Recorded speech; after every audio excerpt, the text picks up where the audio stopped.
This is a preview of the latest episode of Gators Breakdown, brought to you by Devil Dogs Brew and Beans, where you can get your Gators Breakdown private label coffee. Many flavors and options available at devildogsbrewandbeans.com/Gators Breakdown. Cam Carroll, first time we get to hear from him as a Gator, and all about, him transferring to Florida and this Florida Gator running back room. For me, entering the portal, it was a kind of well thought out decision. And once I entered, Coach DeLuke reached out to me. I sent him my transcript and talked with Coach Napier, and it felt like home. Being able to be in a room with guys like Trevor and Montrell, it obviously would fear a lot of people, but me personally, I took it as an opportunity to not only learn from them, but to also grow. What is that whole kind of share the ball mentality in there? I mean, Trayon had a couple great runs one practice week. We're able to see the whole thing too, so it's pretty deep run. Yes, sir. We learn from each other. We boost each other up. We have a very loving, very tight relationship within that room. We always hang out. We always help each other whenever we can, and most importantly, we cheer each other on. We're each other's biggest fans. Well, Trevor was saying and I think Montrell said it too, that you offer kind of a mentor role, a little bit of experience. I mean, you were in you're in the class of 2018. You've been around. Yes, sir. So just being an older guy in the room, I've played a lot of football. I've been around for a while, so I sometimes try to help them, understand and find their reads quicker, being able to help them get out. Helping them with techniques, different things of that matter, just being able to help them with their game so we can all help each other. Everybody looks at you as 230-pound back and they think, okay, you're a between the tackles guy. What do you do that's going to surprise people? A lot of people would be surprised to know that I've hit just about right at 22 miles per hour at 230. So I might be big, but I can also, if I get out on the edge, you're still going to have a hard time.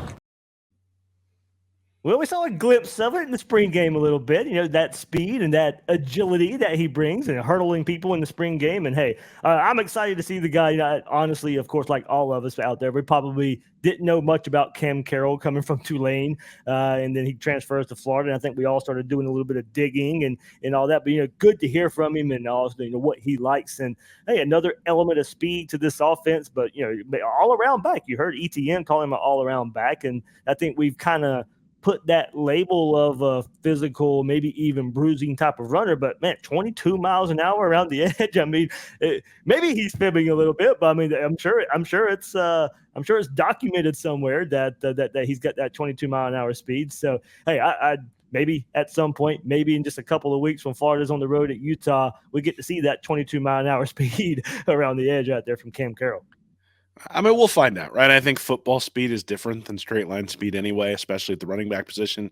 A good example, and obviously not a running back, but a good example is Kadarius Toney a couple of years ago, where all of a sudden, like, he completely changes direction and the defense is left just grasping for air. And so in many ways, that's one of the things that you want to see in a running back is the ability to change directions and or run over people, right? I think Carroll has shown in some of his tape that he's capable of running over people. The question is going to be how many opportunities is he given and how many opportunities are the running backs given to do that? I do think it's interesting. They're basically like calling him the old man in the room. So he comes in, he's embracing that role, which is interesting. But I mean, he's 22 years old, something like that. And he's ancient now. I mean, that is interesting when you think about it that way, because there are not a lot of guys who classify as seniors on this team in general. There's only 6 that I have who are classified as seniors. And Zipper is one of the guys who's hurt. You got Lindell Hudson, who's a transfer coming in. You got Zanders and Pearsall on the offensive side. And then everybody else is either a junior, sophomore, redshirt freshman, redshirt sophomore. And what that means is that a guy like Carroll has played a ton of football compared to these other guys. And, he says it, and I'm like, yeah, you've been around for a little while. You're kind of an older player. And then I'm like, oh, yeah, there aren't any older players around. Like, the only guy you could go to and ask for that kind of level of experience out on the field is Pearsall. He's the only guy who's played that many games, and it's a completely different position. So when you think about Johnson and Etienne and Webb and who they can go to ask about different situations in the game, it absolutely is Cam Carroll. He is somebody who has a level of experience that just none of the rest of them have. And given that they're breaking in a new offensive line at just about every position other than center and maybe right tackle, given that they're breaking in those guys, there's going to be some mistakes made up front. And so I think Carroll, coming from Tulane, probably could teach them how to deal with that a little bit better, right? That he's going to, he's coming from a program where I'm sure there were missed blocks from time to time, or they were playing against teams that were just more physical than them and unable to hold up. And he will have experience at how to deal with because that's the thing, right? I mean, I think most people can deal with the success. The question is, how do you deal with the failure when things aren't going your way? And is Carroll going to be able to sort of be that guiding force or the guiding light that allows the guys to get through a game where maybe they're struggling? Because we saw last year against Oregon State, that just wasn't the case, right? When they couldn't get the running game going at all, then it wasn't like all of a sudden they popped a couple of runs. It was just the running game kind of went away. And, well, it's just late in the season too. I mean, Vanderbilt, the last game of the season, they couldn't run the ball hardly. Yeah. So, I mean, now look, some of that's on the offensive line, but some of that is the running back has to make somebody miss, right? Like you got to make the play when it's there. You can't get tripped up to where you get a 4-yard gain when it could have been 40. And, I think Carroll brings a level of experience that hopefully keeps the not too high, not too low when it comes to the emotional spectrum. Right. And I'm not sure that Etienne and Johnson really need that much. It seems like they're kind of old souls. But again, when I go back and think about it, like, they're joking about him being old, but when you actually look at, he is like compared to everybody else on the offensive side of the ball, he's got more snaps than anybody. And so, not just the running backs, I think the other guys on the offense should be able to lean into that a little bit too, because he's not going to be intimidated when he gets in the huddle in a tough situation. He's been in all the different situations at the college level that you can imagine. And so I expect Carroll to be able to bring some of that stability. I mean, good point too. I mean, I think you glossed over one important guy who has a whole ton of snaps, and that's one quarterback, Graham Mertz, as well. So, a ton of snaps there. Kingsley at center. I mean, Carroll, Pearsall. I mean, yeah, you're right. Overall, there's not a lot of experience on this team. You're relying on a lot of guys who don't have a lot of snaps, but in key situations on offense, there, center, quarterback, running back, receiver. There's one there. That you can that point to that have a lot of snaps. And well, I'll go back to he's probably we'll label him number 3 running back, of course, and hopefully it is a 3-headed monster here. But the third running back, probably there's a little more value on it this year because you don't have the running quarterback. You don't have a quarterback. Now I know Anthony Richardson was very inconsistent in that role last year. We all wanted him to carry the ball just a bit more, but now you're not going to have a quarterback taking 5, 10, 12 carries a game and basically being your third running back. Your third running back is actually going to be a third running back this year. Yeah, I mean, look, there's been some stuff in camp where they've had some wide receivers back in the backfield, and so they're clearly preparing to do some stuff where they're going to try to put the defense in some conflict by having more than one guy back there. So the idea that they're just going to sit there with a quarterback in the shotgun, running read option, RPO, type actions. One, the quarterback this year, Mertz, again, has his good qualities, but he's not somebody who's going to hold that defensive end in a way that Anthony Richardson does at all, which means you're going to have to do different things off of that, which also means you might not run the exact same type of actions. And the goal of the offense is not to get the quarterback out on the edge. The goal on the offense is to put the defense in conflict. So if you've got 2 running backs back there and you sort of fake that run up the middle and then can pitch it to the outside to get another running back on the edge, well, you just had the same effect of holding that defensive end, right? Because now the defensive end can't crash because there might be a pitch that goes outside and all of a sudden there's a big play out there. So yes, the quarterback run game is going to be significantly limited compared to what it was last year. But if Billy Napier is as good as we think he might be on offense in terms of designing plays and things like that, he's going to find a way to put the defense in conflict by having interesting personnel packages out there to get the same effect, which is get a guy out in space who's more physical, faster than the linebacker and stronger than the safety. Get that guy out there in space by putting the defense in conflict. And some of that will be some of the quick game stuff that Graham Mertz is really good at. Mm-hmm. So Graham Mertz is really good when you try RPO, my friend, RPO. When you're trying to get the ball out quick, right? Absolutely. And these guys, if they pop it for 8 yards every time you hand it to them, well, the RPO becomes a whole lot more effective, right? Now, if you're just stopping the run with 6 guys up front and you can drop a safety and you can have guys deep, well, then the RPO becomes a lot less effective. Those windows get a lot smaller. And when those windows get smaller, you're going to start to see some of the limitations with Mertz. So, yeah, I mean, I fully anticipate them to use the running back position as an area to put the defense in conflict. I think they're going to do that somewhat with some of the wide receivers, in order to sort of get more of a passing type feel out of some of those configurations as well. But that's going to be what they're going to have to do. They're going to have to, in some ways, trick defenses into giving up their position to open up some other stuff, and the running backs could be a big part of that. Yep, and the running backs could be a big part of that in the passing game. Out of the backfield, Will, here is Carroll and ETN on the running back passing game. Kevin Brockway, Gainesville Sun. Seems like also your ability to catch the ball in the backfield. I know you had one pretty good season at Tulane.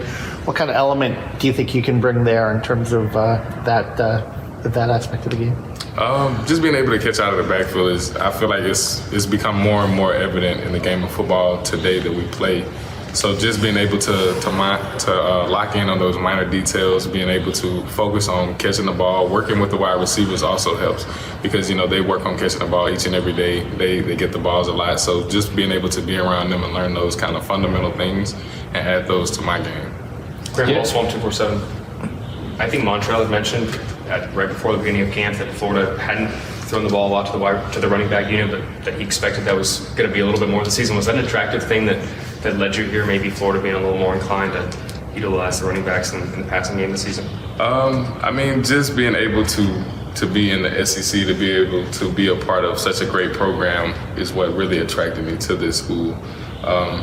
And also, the 2 guys that were returning, I know that, Florida is big on running the ball and spreading the ball out. So that was another aspect, but just most importantly, being able to be a part of such a great program. It looks like they're throwing to the backs in practice a lot. Maybe I just didn't notice that in the spring or last year. Do you feel like Montrell said he thinks it's going to be more of an aspect to this offense? Where do you fit in there, and are you excited about that? I'm definitely excited. It's just a way to use your weapons. I mean, we have a great offense, great weapons, great players, and I feel like the more we create space for our athletes, I feel like we have a better opportunity to score a touchdown. There we go. Speed in space. Well, that kind of sounds like what we might get here from these running backs in this passing game. And, Harrison brings up a good point. Cam is probably the best pass catcher out of the backfield. He's definitely got a chance to show it more. And hopefully we will be saying that about ETN and Johnson as well. And, kind of pick your poison right here with this Florida Gator running back room as far as the passing game goes. But, guys, we absolutely have seen it. And, whether it be the open practice, word from scrimmage, word from the open portions of practice, and then the warm-ups going on, you can see it. They're catching more passes in warm-ups. You heard the reporters there saying, maybe we didn't notice it before, but we certainly notice it now. That you can certainly tell that the running backs are going to be involved more in the passing game a bit. All the running backs have talked about it so far as well. So it's not really some gigantic hidden secret that this may be a revelation for the offense this year. And I want to go back. And I talked about this on Twitter.